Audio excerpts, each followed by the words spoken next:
Good morning, and welcome to Procter & Gamble's quarter-end conference call. Today's event is being recorded for replay. This discussion will include a number of forward-looking statements. If you will refer to P&G's most recent 10-K, 10-Q, and 8-K reports, you will see a discussion of factors that could cause the company's actual results to differ materially from these projections. As required by Regulation G, Procter & Gamble needs to make you aware that during the discussion, the company will make a number of references to non-GAAP and other financial measures. Procter & Gamble believes these measures provide investors with useful perspective on underlying business trends and has posted on its investor relations website, www.pginvestor.com, a full reconciliation of non-GAAP financial measures. Now I will turn the call over to P&G's Vice Chairman, Chief Operating Officer, and Chief Financial Officer, Jon Moeller. Good morning. David Taylor, Chairman of the Board, President and Chief Executive Officer, and John Chevalier, Senior Vice President, Investor Relations, joined me this morning. We're back in our offices in Cincinnati with our masks appropriately distanced. We'd like to start by expressing our sincere hope that you and your families are also safe and are well. I'm going to provide an overview of company results, which continue to be strong. David will cast additional light on our immediate priorities and strategic focus areas. We'll close with guidance for fiscal 2021 and, of course, take your questions. Fiscal 2020 was a very strong year. We grew markets and increased household penetration, driving top-line growth, bottom-line growth, as well as market share. It's what we call balanced growth and value creation. Organic sales grew 6%. On a two-year stacked basis, organic sales growth has accelerated from 3% across fiscals 17 and 18 to 6% across fiscals 18 and 19 to 11% over the last 2 years, indicating the underlying strength of our brands and the appropriateness of our strategy, which is driving our business. We built strong momentum in the year and a half leading up to the COVID crisis, with 6% organic sales growth in calendar year 2019, including 6% in the first half of fiscal 2020. We maintained this strong momentum in the second half of fiscal 2020, overcoming significant challenges, including the lockdown in China, closure of the travel retail, electro, specialty beauty, and away-from-home channels, operational challenges, safely staffing our facilities and sourcing materials necessary to maintain and, in some categories, significantly increase production to serve heightened consumer cleaning, health, and hygiene needs. David talked at CAGNY 4 years ago about accelerating growth in our two largest and most profitable markets. Fiscal year 2020, U.S. organic sales grew 10%, including 5% growth in the first half of the fiscal. China grew 8%, including 13% organic growth in the first half of the year. 9 of 10 product categories grew organic sales. Home care and personal health care up in the teens. Family care up double digits. Fabric care and feminine care up high singles. Hair care, skin and personal care, and oral care up mid-singles. Grooming up 1, baby down 1. 30 of our top 50 country category combinations held or grew share. E-commerce sales were up 40% for the year, up 30% in the first half and 50% in the second half. Now over $7 billion in sales, over 10% of the company total. Turning to earnings, core earnings per share were up 13%. Currency neutral core earnings per share up 17%. Within this, core gross margin expanded 170 basis points, up 190 basis points constant FX. Core operating margin grew 180 basis points, up 210 basis points, excluding currency impacts. Adjusted free cash flow productivity was 114%. We increased our dividend 6% and returned $15.2 billion of value to share owners, $7.8 billion in dividends and $7.4 billion in share repurchase. Capping a strong year, a very strong April-June quarter. Organic sales up more than 6%, on top of a base period that was up 7%. Volume, pricing, and mix each contributed to top-line growth. Strong organic sales growth in our two largest markets, up 19% in the U.S. and 14% in Greater China. Strong market share trends, with aggregate global value share up 50 basis points. At the bottom line, core earnings per share of $1.16, up 5% versus the prior year, up 11% on a currency-neutral basis, including a 7-point headwind from gains on land and small brand sales in the base period. Core gross margin up 210 basis points, up 250 ex-FX. Core operating margin up 140 basis points, up 190 ex-FX. Adjusted free cash flow productivity of 161%. Summing up, we delivered or over-delivered on each of our going-in targets for the year. Organic sales growth, core earnings per share growth, free cash flow productivity, and cash return to share owners. We built strong momentum heading into the COVID crisis and arguably built this further during the challenging second half of the year. I know I speak for David and the rest of our leadership team when I say that credit for these results goes to our colleagues, the men and women of P&G who have demonstrated incredible creativity, agility, and commitment to serving consumers and customers every day during these unprecedented times. We will continue to face significant challenges and perhaps a higher degree of uncertainty than any of us have ever faced.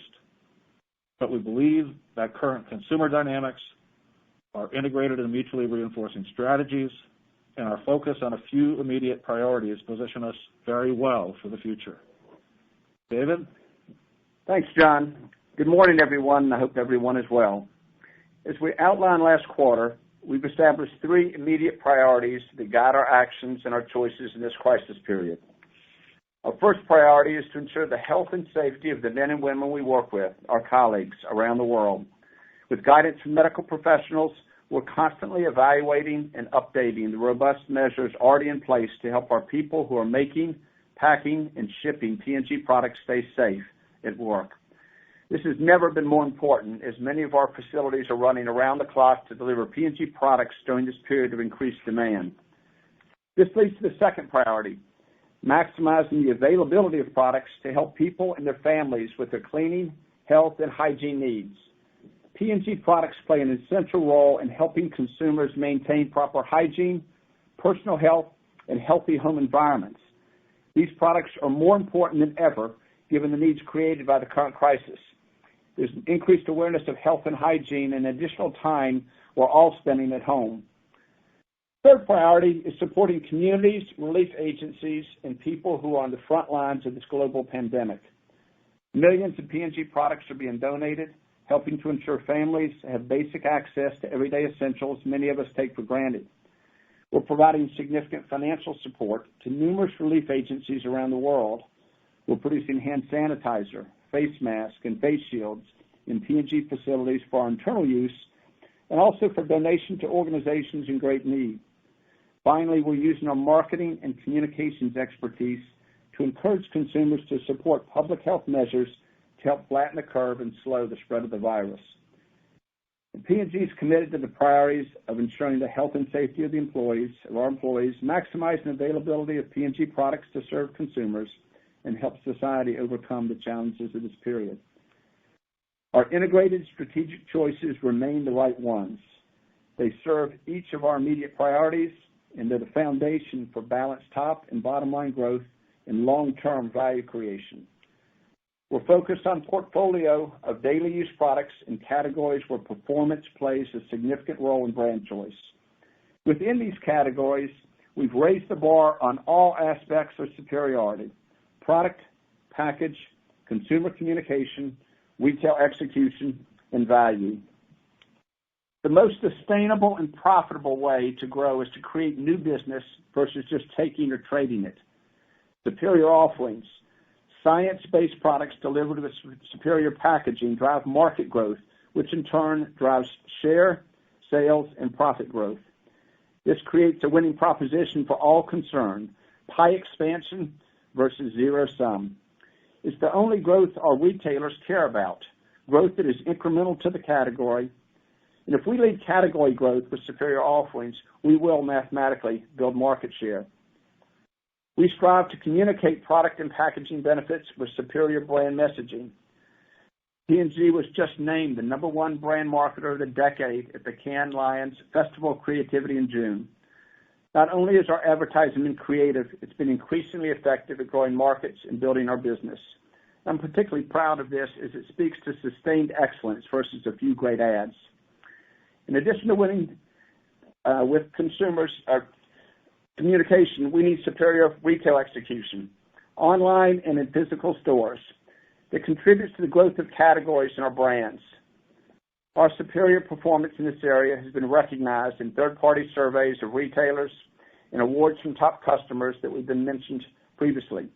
Most recently, Target recognized P&G as Supplier of the Year across all our product categories in the store. We appreciate the recognitions we've received, but what really matters is retailers' improved view of P&G as a partner in joint value creation. Helping retailers grow categories and create value earns strong distribution, share of shelf, display, and feature.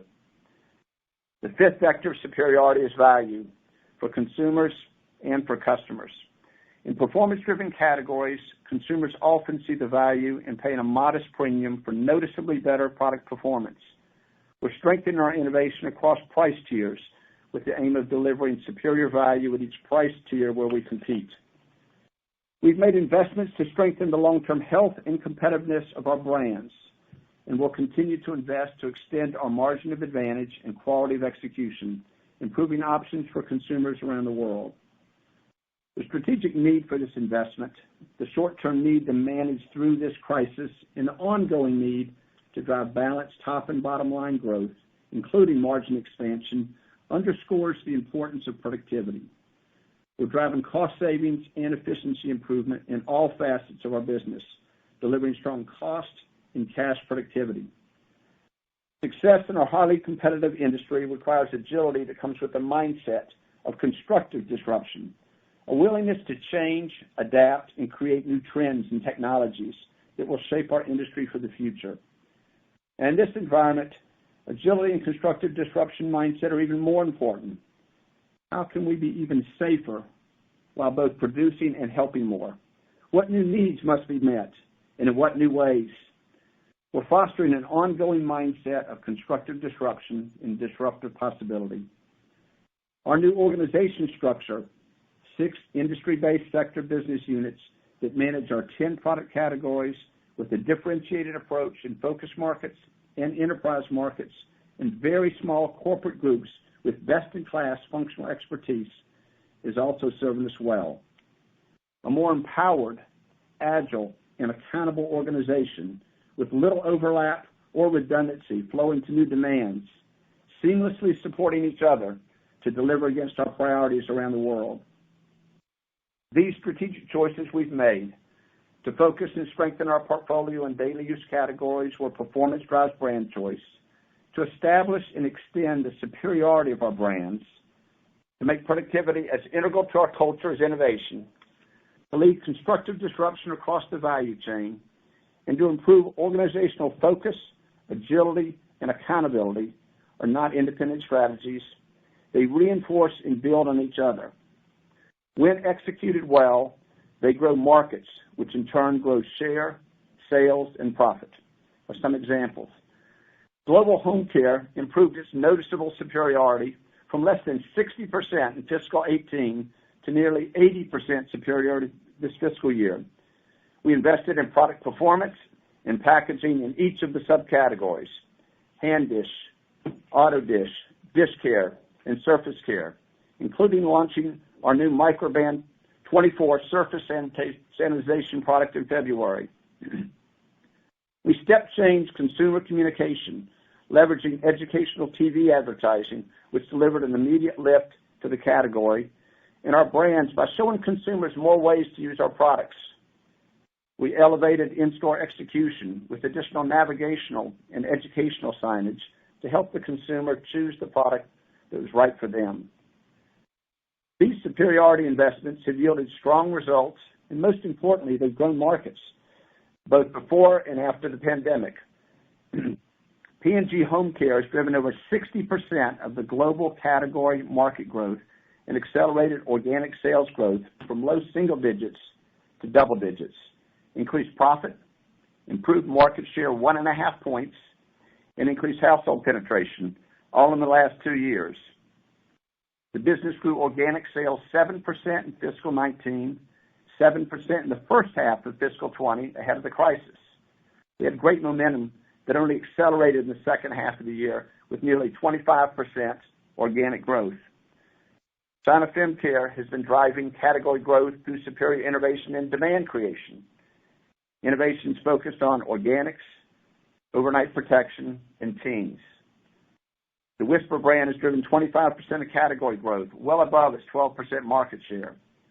The brand has grown market share over 2 points over the last 3 years and grown organic sales at an average rate in the high teens over this period. One more. P&G U.S. Personal Healthcare has focused on improving the superiority across all 5 vectors, reaching over 80% superiority across the portfolio this year. P&G brands drove more than 25% of category growth this past year, roughly double their market share weight. Vicks, Metamucil, Pepto-Bismol, Prilosec, Align, and ZzzQuil each grew share over the past 3, 6, and 12-month periods, with total U.S. P&G Personal Healthcare value share up a point or more over these time periods. U.S. Personal Healthcare delivered its 4th consecutive year of organic sales growth, with high single-digit growth in fiscal 19 and double-digit growth in fiscal 20. We think our strategies, the success we've had behind them, and an increased societal focus on health, hygiene, and a clean home all bode well for the future. The relevance of our categories in consumers' lives has increased. There may be long-term increased focus on home, more time at home, more meals at home, with related consumption impacts. The importance of noticeably superior performance potentially grows. Organizational agility, high employee engagement to meet the changing needs of consumers and retailers likely becomes more important. We believe P&G is well positioned to serve consumers' heightened needs in their changing behaviors and to serve the changing needs of our retail and distributor partners, all of which are critical to long-term value creation. I'll turn it back over to John to cover the outlook for fiscal 2021. To underscore David's comments, we like our long-term prospects, rooted in service of consumers with increasing needs. The near term, though, will be challenging and is more difficult to predict. Our outlook starts with an assumption of how underlying consumer markets will develop. This by itself is highly uncertain. The reality is that COVID cases are increasing in many parts of the world without the resources or infrastructure to effectively manage it. We'll likely be operating without a vaccine or advanced therapeutics through fiscal 21. This could prompt tighter containment policies and dramatically reduced mobility, which would affect employment and overall incomes, potentially leading to a deeper and longer recession across large parts of the world. In the U.S., it's unclear how long we'll be operating at double-digit unemployment levels and how long there will be mitigating economic stimulus available. There continues to be social unrest and economic distress in many parts of the world that affect the prospects for category growth. These same dynamics result in an increased cost to operate. There's also a risk of supply chain disruption of our operations or those of our suppliers being shut down due to local mandates. Against this challenging backdrop, we're holding ourselves to an expectation of meaningful growth, top line and bottom line, and expect to be highly cash generative. We're targeting organic sales growth in the range of 2 to 4%. We expect to grow market share in aggregate for the year, and markets where growth could range from flat to around 3% value growth. We're targeting core earnings per share growth of 3 to 7% versus prior year core earnings per share of $5.12. The bottom line outlook reflects the full range of potential top line outcomes. It also incorporates $300 million after tax of foreign exchange headwinds, largely offset by $275 million after tax of commodity cost tailwinds. This outlook also includes a $150 million after-tax headwind from the combination of higher interest expense and lower interest income. As you consider the quarterly cadence of the year, base period comps will play a significant role in top-line trends. Organic sales growth should be stronger in the first half of the year and moderate in the second half as we annualize the recent acceleration in category growth.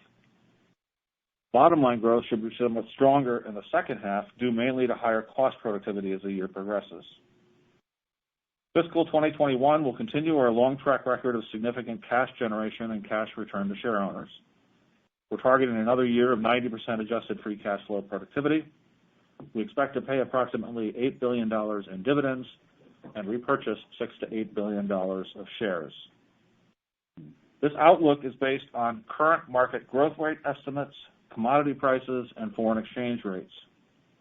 Significant currency weakness, commodity cost increases, additional geopolitical disruptions, major production stoppages, or additional store closures are not anticipated within this guidance range.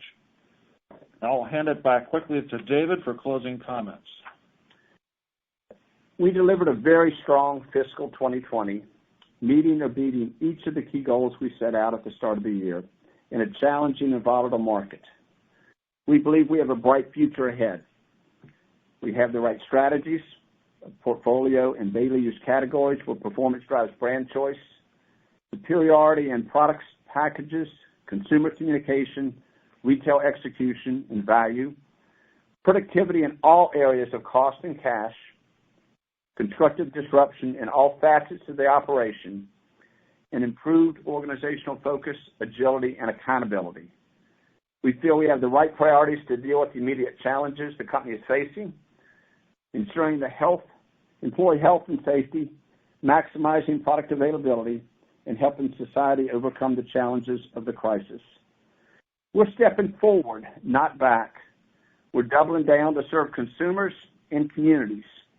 We're investing in the superiority of our brands and the capabilities of our organization.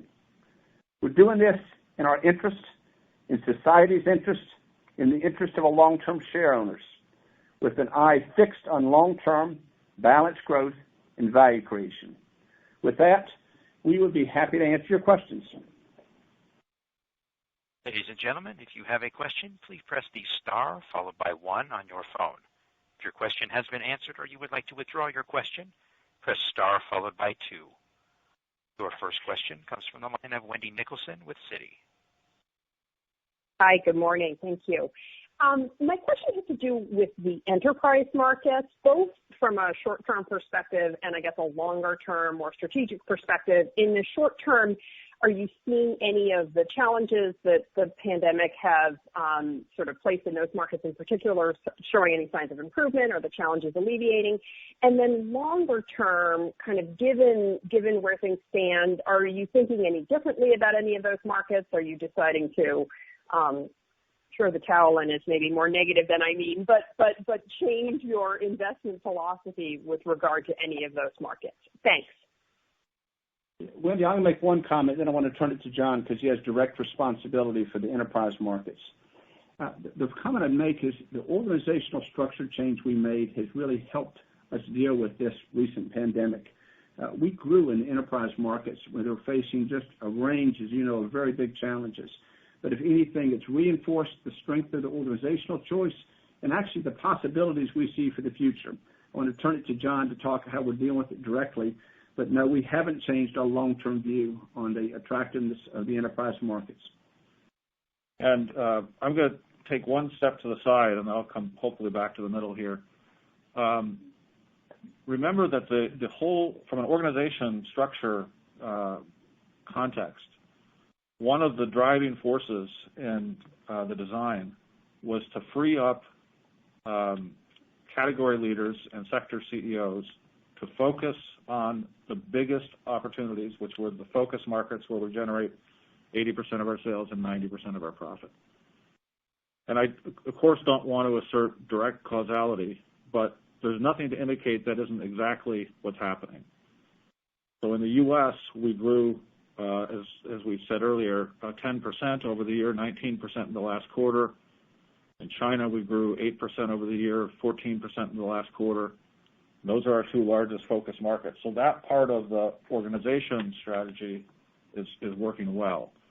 We also wanted to move decision-making in enterprise markets closer to consumers, competitors, customers, with the hope that we would continue to provide strong growth in those markets, both on a top and bottom line standpoint, and that continues to be the case. We grew, despite all the difficulty of the last year, 3% organically on the top line. We grew 16% on the bottom line. We exited the year with only 2 of the enterprise markets, that's over 100 countries, losing money, which is unprecedented for us. And we did that, we built that profitability despite significant headwinds and while growing market share. In aggregate, the enterprise markets were up 0.2 points. So we're happy with all of that. Now, to get back to the middle and answer to your questions more directly, yes, we're facing challenges in enterprise markets as a result of the current both health and economic crisis. And yes, that is affecting market sizes negatively. And no, that's not over and arguably continues to worsen. In terms of our long-term view on these markets, they're an incredibly important piece of the company. We generated in enterprise markets, I think we crossed $14 billion in sales this year, $1.6 billion in after-tax profit. So they're meaningful and can create value. We want to be more consistent in our efforts to do that. So we have made changes to our business models, to our cost structures, to ensure that as we grow in these markets, we can do that profitably. But we remain committed to success in these markets and highly confident we can deliver that. Your next question comes from the line of Kevin Grundy with Jefferies. Hey, good morning, everyone, and congratulations on a great year.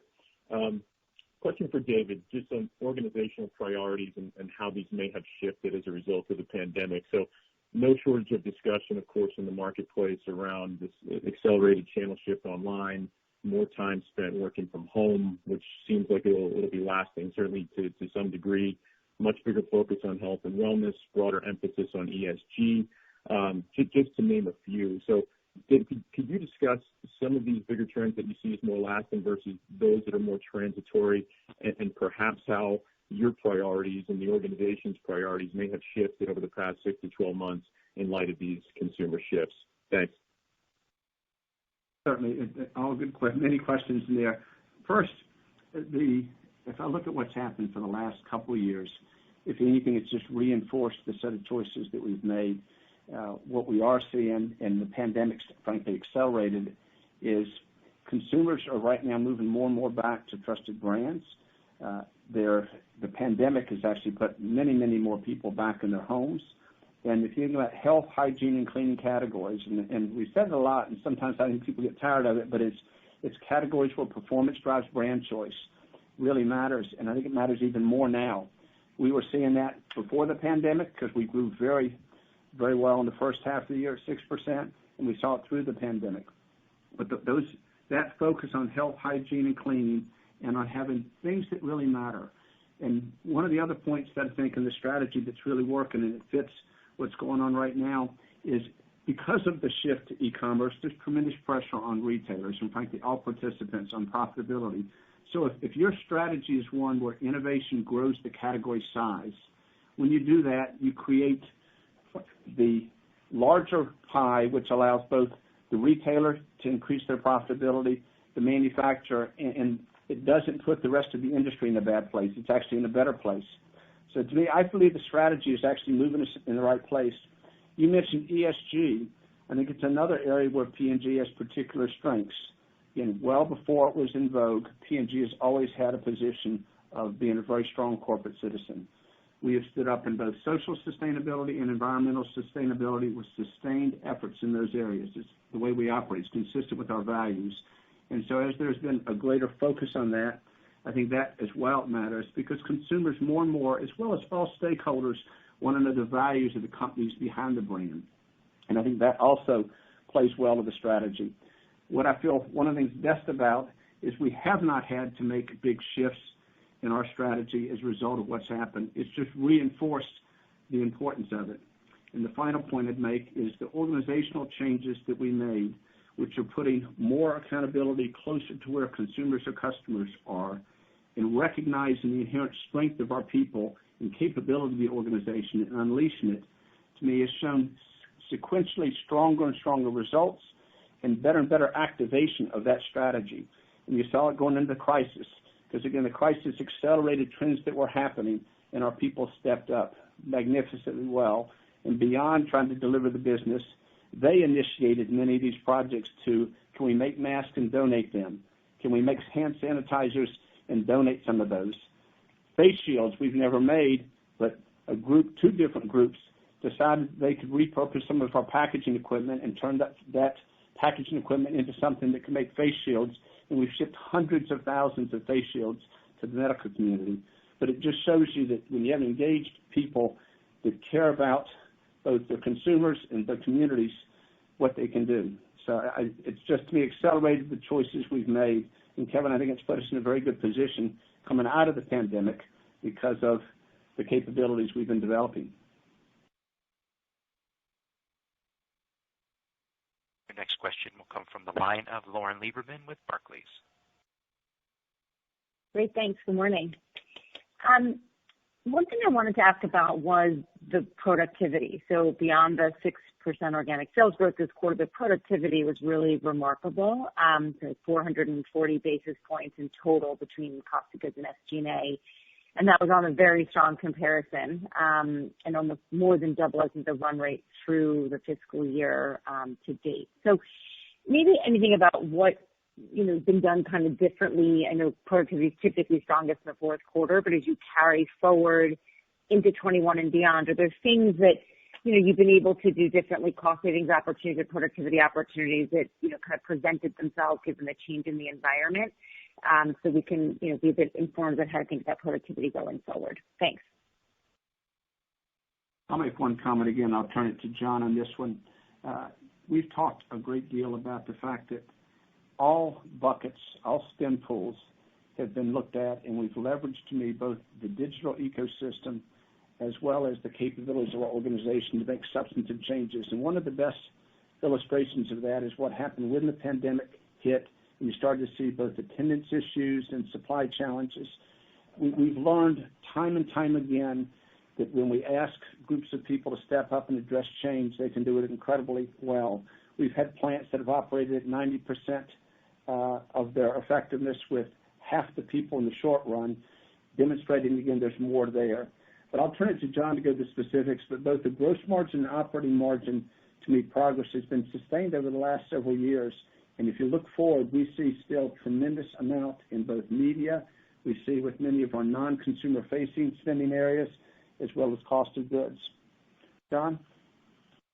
Just two comments. One, I'm glad you realize, I know you always have, that the productivity savings do accrue more to the back half of the year than the front half of the year, because that's going to be important as you think about your quarterly cadence for estimates next year, because the same thing, the same pattern will hold true. We have learned a ton, as David was indicating, as a result of the experience we've been through the last 4 months. And one of the things I believe we've learned is that there is even more opportunity than we thought. I'll just give you one simple and obvious example, travel and entertainment. We never really, I don't think, could have imagined that we'd be accomplishing all we are with effectively zero travel and entertainment. And that's not the right long-term answer. But the right long-term answer is not what we were doing previously. We've all become much more effective working in very different ways with digital tools, as David indicated. I think the general comfort with digital tools that are available to us makes it much more likely that we will seek those tools out in terms of improving our work efficiency and effectiveness across all of our activity systems. So there is significant, David mentioned the manufacturing efficiency, which is clearly an opportunity as well. So we continue to be committed to productivity as a fundamental foundation stone in our strategy. It enables the investment in superiority, which grows markets and then flows through the income statement.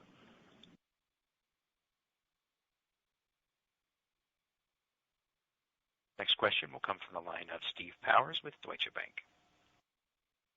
Hey guys, good morning. So we've heard a lot of CPG companies, particularly across food and beverages, but I think across the board, take this moment to more aggressively simplify base level assortments to maximize near-term availability and maximize turns. I guess, can you talk about what steps you've taken to do likewise? And also, at what pace you expect you to be layering in a bit more variation as hopefully you catch up to supply constraints and things start to normalize? And I guess the real question is, when you do start to layer in more variation, would you expect that to take more the form of you bringing back some of the things that you've most recently cut out? Or is this an opportunity to redirect innovation and branding resources in new directions to best drive market growth in the future? Again, several questions. First, when the pandemic hit, yes, in some categories, we went to more simplified SKU lineups in order to maximize the capacity of the high turn items, and I'm sure we and many others did that. And we learned through that as well. In some cases, there were some smaller volume SKUs that meet special consumer needs, and they will come back. There's also some opportunities for some continued SKU rationalization to better serve consumers and meet the retailer's needs. So both of those are happening. It's very category specific on what we're doing, but I'd say in general, there's a sharper look at can we have a more focused portfolio with really differentiated products. So I think, yes, that will continue. The change in manufacturing to me, in order to adjust the agility needed, I think is one of the other things that's really been an area that we were working before, but coming into the crisis and then through it, looking at business continuity plans, the total supply system, look at the appropriate number of suppliers in order to ensure you have the agility to react to the instantaneous capacity swings that we're seeing. I think there's all been learning in those areas. I expect on the other side of this,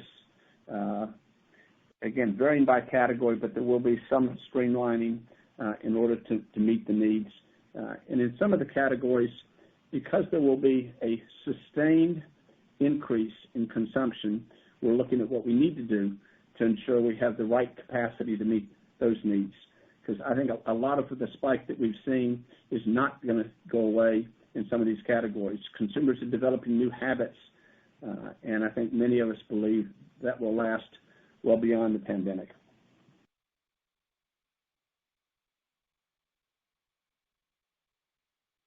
Next question comes from the line of Dara Mohsenian with Morgan Stanley. Thanks, and hope all is well with you guys. Another quarter with very strong market share momentum. Can you discuss what you're seeing in terms of competitive response from key competitors on either the ad spend front or promotion front more towards the end of fiscal Q4 or so far in July, and how you ensure that P&G's market share momentum continues going forward if you do experience greater competitive intensity, as competitors are unlikely to sit still here with share losses. And also, John, you touched on thoughts on consumer trade down and private label share pressure potentially in this macro environment a few months ago on the Q3 call. Maybe just give us an update on where we stand today versus your viewpoint a few months back. Thanks. First, on the market trends, our market share, global market share, has actually strengthened through the year. We were up 0.3 for the total year, 0.4 for 6 months, 0.5 for the past 3. In terms of the last quarter, in terms of promotion intensity and activity, as you would imagine, in categories where there's supply constraints, you'd see less promotion as everybody focuses on meeting the basic supply needs of the customers and the consumers. And on the categories of tissue towel, which is our family care, home care, which would be dish, surface, and air, that's largely continued into this fiscal year as the demand hasn't ceased. And if you take the U.S. as our largest market, one to focus on, as you know, when you watch the daily news and you hear the daily news, there's just a lot of debate on how much it'll open up or even stop or even go back. So I think the focus on home, personal care, cleaning, and hygiene is likely to sustain itself. And so I don't expect in the short run dramatic changes in the promotion environment, although, again, it's very category specific and in many cases very country specific. We've chosen to stay extraordinarily focused on the strategy, which is focus on investing in the superiority across the 5 elements we've talked.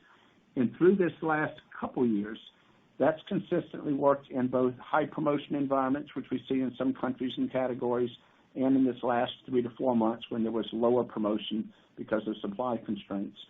And as I think about next year, there will be, I'm sure, competitors will come in and they'll have innovation and there'll be changes in their promotion strategy. But we've tried not to get distracted from the strategy that's working. And again, across the balance of countries and categories, that continues to work, and I think will. John? On consumer trade down, as we've talked before, we're not immune to that, and that could become an increasing dynamic going forward to the extent unemployment grows and stimulus and support shrinks. But as we've also talked, we're in a much better position to deal with that than we have been historically. And I think the environment actually helps us as well. So let me quickly unpack that. We have focused our portfolio, as we've talked several times already on this call, in categories where performance drives brand choice. By definition, then, a portion of the value equation is performance. And to the extent that we have an advantage in performance that's noticeable and obvious, that, along with a fair price, albeit a small premium, is viewed as offering value. And we have a much higher percentage of our portfolio that's well positioned in that context than as we headed into the last recession. And the needs for performance, so the degree to which performance affects a consumer's personal value equation vis-a-vis price, is higher than it's ever been, which also works in our favor. To date, this can change, obviously, but to date, if you look at private label market shares as one proxy of trade down, we're not seeing it. Private label shares in aggregate across our categories in the U.S. were down 40 basis points the last 3 months. They were essentially flat in Europe. Last point, we have significantly built out, not always perfectly, but we've built out our pricing ladders. We didn't have items like Tide Simply available for consumers in the last recession, and we have many more of those currently. So again, we're not immune. It's real. The best way to attack it is with performance, noticeably superior performance at a fair value, to have the right pack sizes available for consumers who are limited in terms of their cash outlay, and double down on the strategy that's working versus stepping back.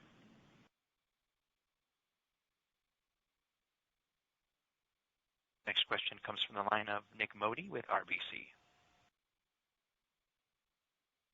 Good morning, everyone. John, I was hoping you can just give us some more context on the guidance for next year on the top line, and just from a geographic perspective, just so we can understand kind of how you're thinking about, the enterprise markets versus some of the focus markets, and then thinking about developed Europe. That would be super helpful. So the first piece of context I provide on the top line guidance for next year, because I mentioned in our prepared remarks, it's all based on what we're expecting on market growth, and then we would expect to grow slightly ahead of that and continue building share. And as I mentioned, we see markets growing modestly, probably 1 to 3%, and so the 2 to 4% range is consistent with building share in that environment. If we look at our own forecast, Nick, for top-line growth in enterprise versus the balance of the market, they're both within that range. So we're going to continue to expect not only total company growth, but both focus and enterprise market growth on both the top and bottom line. Clearly, in the current context, so let's just use that as a proxy for the future, we're seeing very strong growth in the U.S. and China, as we've talked. If you look at the quarter, growth in Europe was much more modest, but that has picked up recently. And clearly, while we expect growth from the enterprise markets, they're currently the most challenged, just in terms of the operating environment and the both economic and health pressures that families are feeling.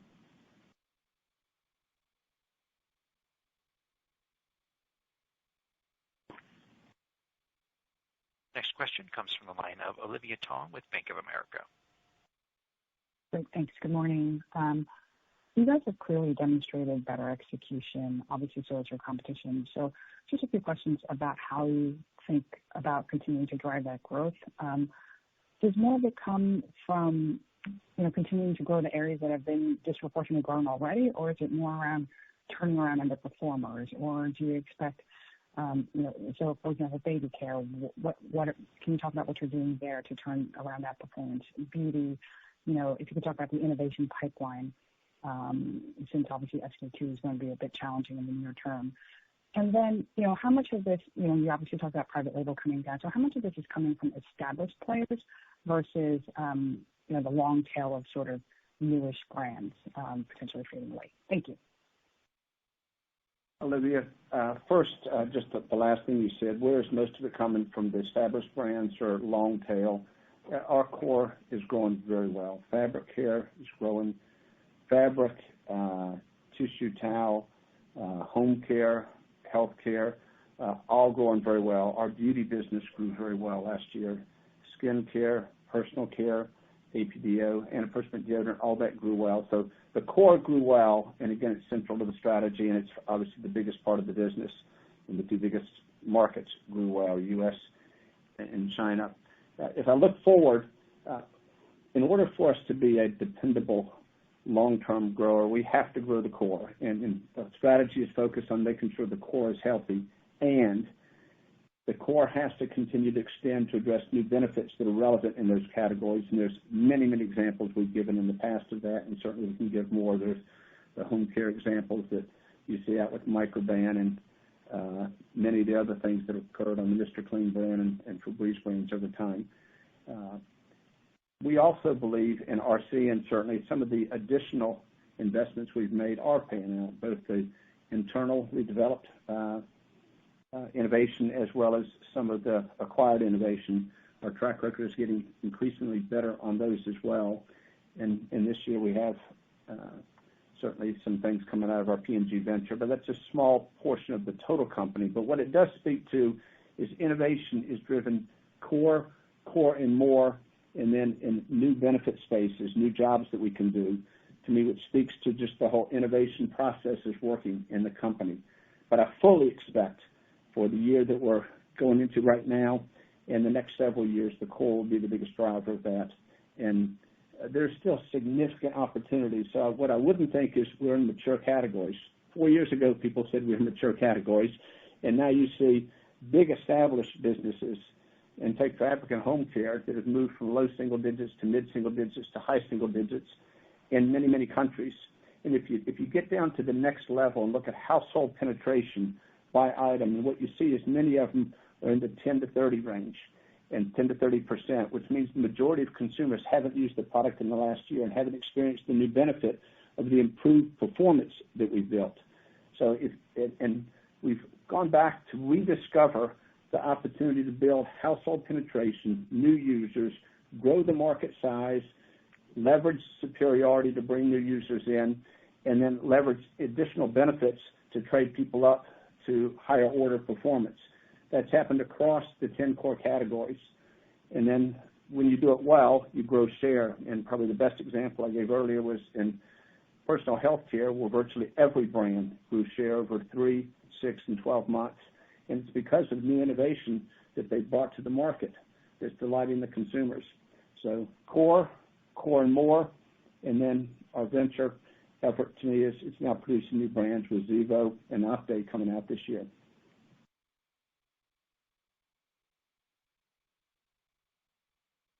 Next question comes from the line of Rob Ottenstein with Evercore. Great, thank you very much. I'd like to drill down on the U.S. e-commerce business, and if you could address 3 aspects. One, give me a rough sense of the kind of growth and growth momentum in the business, kind of March to June, what % of sales, and how sticky this is looking at. And then, in response to that, what are the sort of changes that you are doing organizationally, either with the sales force or the supply chain, to meet the increased demand for e-commerce as a channel? And then finally, how do you assess your competitive advantage in e-commerce versus brick and mortar? Thank you. We'll take a cut at some of those. I'm not sure I have all the specifics, although some of those we can certainly get you afterwards. The e-commerce business has been growing for now several years in the 30 to 40% range. As you know, we're most developed in China. The U.S. is also growing extremely fast, and we expect it to continue. We've adjusted, again, it fits with the strategy. We've adjusted our supply chain, including our packaging capability, to be able to meet the needs of e-commerce consumers and the e-commerce aggregators that had different needs because of instead of shipping it in a case, in a pallet load to a store, it's in each going through a different path to the consumer, and that's worked well. One of the things we've worked very hard on and is present today is we want e-commerce shares growing in absolute, and we want e-commerce shares to be equal or higher than their offline shares, and we're working to have the same in profitability, and we've made very good progress on both of those as well in the U.S. and China and in Europe, and that will continue to be a priority. We want to be agnostic to where the consumers buy the product. In the most recent period, the U.S. e-commerce business that was up 50% in fiscal 20. We all know there's a spike driven by COVID. How much of that will sustain, we'll see, but I think many are developing new habits. So I think we are prepared for that to continue to grow at that pace and meet the consumer's needs. And then we've developed, the last point I'd make, additional capability because we've worked with many of the e-commerce companies and the bricks and mortar, the omni providers, to ensure that we minimize the cost from when we make it to when the consumer gets it, working with them to reduce the transportation or last mile. So all of those are active strategies. We can, other than the 50% U.S., if there's more specifics that you need, I'll ask John Chevalier to follow up with you after this meeting to get any more specifics by quarter. I think, Robert, we are, to your question of are we relatively advantaged within that broadly defined channel, including omni-commerce and brick and click, et cetera, I continue to believe we are. That's no reason to rest. But as you and I have talked before, it is in reality a limited assortment environment from a practical shopping standpoint.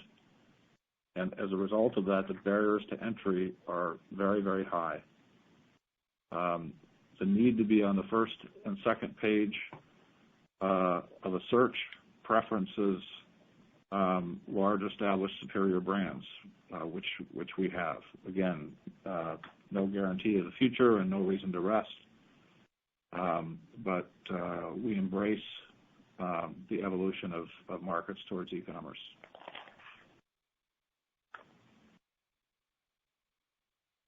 Your next question comes from the line of Jason English with Goldman Sachs. Hey, good morning, everyone. It's actually Cody on for Jason this morning. Thank you for taking our questions. I just want to hit the home care section a little bit. You guys cited 30% growth this quarter. How does the supply-demand balance look right now across the industry? And from a supply point of view, are you guys investing in more capacity right now? And how much capacity have you seen come on already, or do you expect to come on as competitors invest in more capacity? Thank you. Okay, Cody, let me take a couple of those, and some of the data, certainly I don't know what's happening with competitors on capacity. Home care had an outstanding year. And again, in home care in our world is dish care, surface care, and air care. So those categories and those brands globally. The category grew about 16% this year, or our results rather. We grew ahead of the category and grew share. In terms of capacity, there are areas like our microban launch that went out in February that we are capacity constrained now because we launched right as it was hitting, unbeknownst to us, and the demand spiked. Today the run rate is now in the couple $100 million range, which was more than we expected at the time we launched. We expected more of a more typical build. Although we knew it was a very attractive product because of the sustained surface benefits, surface kill benefits it offered. In areas like Swiffer and hand dish, we're also working very hard to make sure we get inventories back up, but the demand spiked. You can imagine with people now fixing more meals at home, our Dawn and Around the World Fairy, and our automatic dish, which would be Cascade and Around the World Fairy, both of those have spiked. And we've seen the home care category, if I take the U.S., sometimes the category size over many of these weeks has been in the 130 to 140 range. We've been able to meet most of that need. There are, again, some specific items where we're working very hard to increase the capacity, and that will be coming on and kind of feather in over the next couple of quarters.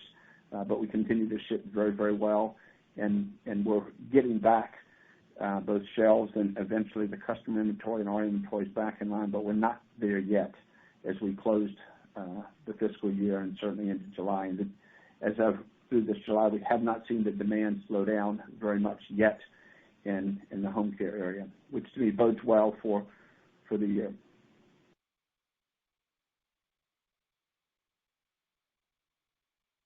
Next question comes from the line of Mark Astrachan with Stifel.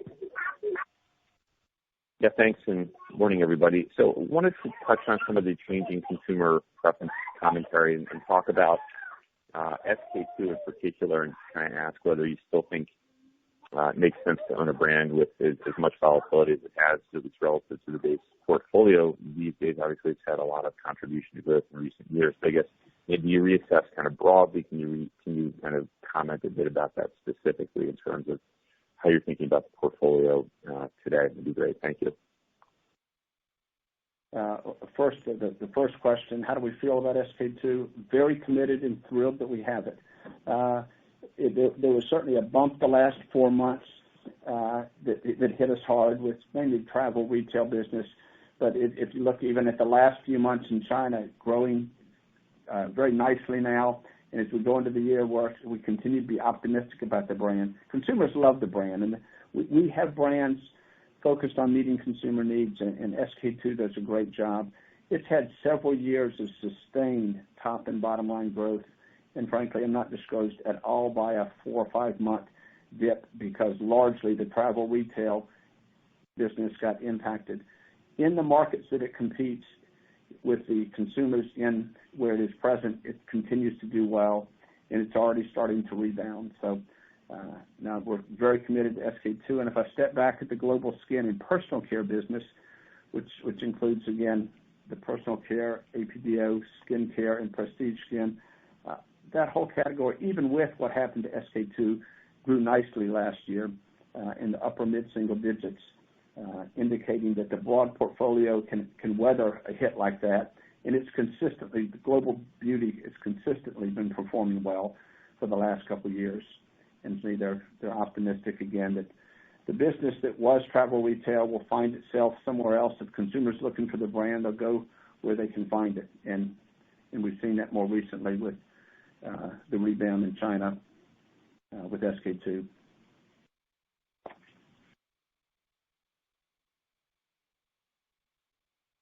Your next question comes from the line of Bill Chappell with SunTrust. Thanks. Good morning.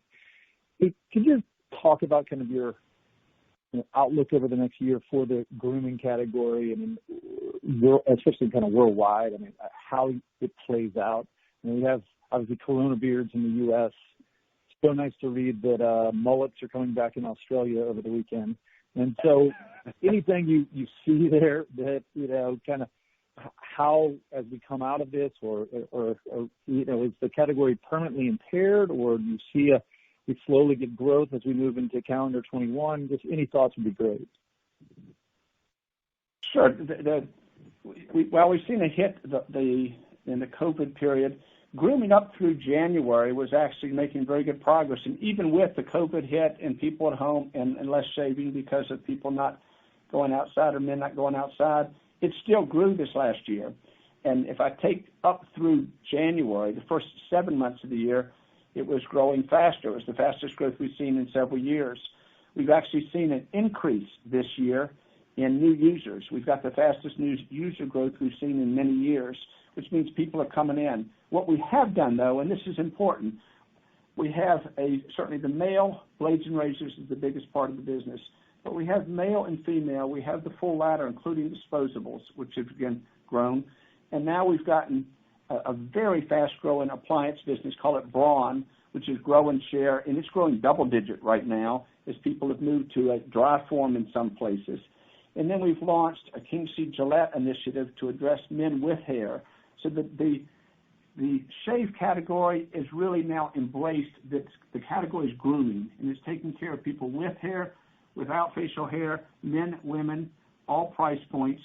And as it does that, to me, it's right now creating a strategy that will allow it to grow in most environments. And I believe we will see, as people go back to work in offices and outside the home, we'll see a pickup in the wet shave rate. In the meantime, we'll continue to see very robust growth in dry shave, very robust growth in this King C. Gillette new brand that addresses many of the tools needed for people with facial hair, for grooming facial hair.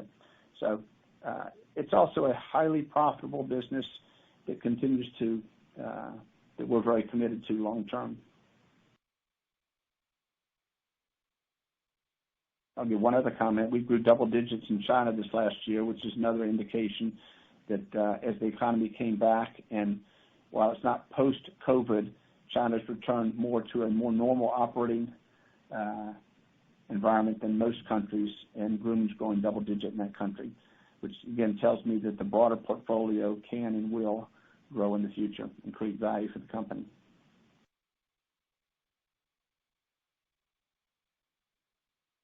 Your final question will come from the line of Andrea Teixeira with J.P. Morgan. Thank you for squeezing me in. I'm glad to hear you doing well, and congrats on the results. If you can give us the cadence of the fourth quarter exit rate or July to date. From your guidance, you seem to be making some restocking in the U.S., but can you help us think about the assumptions for your sales curve, including a potential more mild cold season ahead, or just the market share momentum you spoke throughout this call should offset the shifting against consumption dynamics? Thank you. Andrea, as you can probably appreciate, the monthly cadence, if you will, is very different by category, by market, and it has been very volatile recently. It's hard to make coherent sense out of it. But the overall thought that I would give you is that it's remained strong throughout. July has remained strong. But we also have to remember that all of that's happened, for instance, in a U.S. context, with significant financial stimulus. And we don't know, as we sit here today, what the future of that is going to look like and whether it will exist. And that's just one example of the pretty dramatic unknowns that make it difficult for me to say, because July has started off well, we should assume the first quarter is going to be strong. I can't say that. The one other build I'd just offer is, to a large degree, it depends on what you believe the markets in broad will grow. I think John's earlier statement, and certainly our view, is we will grow ahead of the market, and our innovation will be a stimulant to market growth. But there are macro factors that are big enough, whether it's the recession, the COVID impact, disruptions to supply chain, that are very hard to predict. We ended the quarter with good momentum, and certainly as we go into the quarter, good momentum. The health, hygiene, and cleaning categories we think will be focus categories for consumers. And it's your guess as good as ours on when people will, in increasing numbers, return back to offices and be working outside the home. At this point in time right now, it looks like in the U.S. that's slowing down, but it varies all over the world. In aggregate, we think we're well positioned for whatever comes at us to do better than what the market would give. And we'll work very hard to make sure that we continue to be good contributors to our consumers, our customers, and to the communities in which we operate. But thank you. And thank you all. Thanks, everybody. John and Carrie and myself will be available the balance of the day. We're at our normal work numbers. Feel free to contact us. I know it's a busy day for many of you. We'll also be here tomorrow. Thanks. Ladies and gentlemen, that concludes today's conference. Thank you for your participation. You may now disconnect. Have a great day.